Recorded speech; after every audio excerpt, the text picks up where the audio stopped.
విషయాలు చాలా స్పష్టంగా చెప్పాలి. అదేమిటంటే మన రాష్ట్రం కొట్లాడి మనం అందరం తెచ్చుకున్నాం.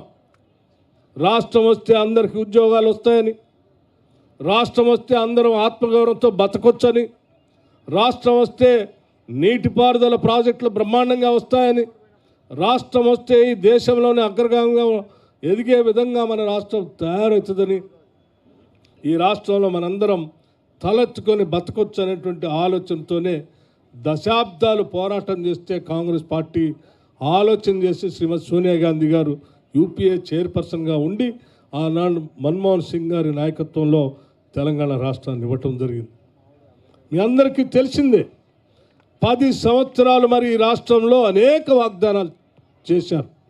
వచ్చిన తెలంగాణలో ఉన్న ప్రజలందరినీ రకరకాల మాటలతో మోసపూరితమైనటువంటి ఆలోచనలతో డబల్ బెడ్రూమ్ ఇల్లు ఇస్తా అన్నారు, ఇంటికో ఉద్యోగం ఇస్తా అన్నారు, 3 ఎకరాల భూమి పంచుతా అన్నారు. అసలు తెలంగాణ రాష్ట్రాన్ని ఏం రాష్ట్రం బంగారు తెలంగాణగా మారుస్తామని చెప్పారు. అసలు చెప్పనటువంటి మాటే లేదు. కానీ 10 సంవత్సరాలు చూసాం.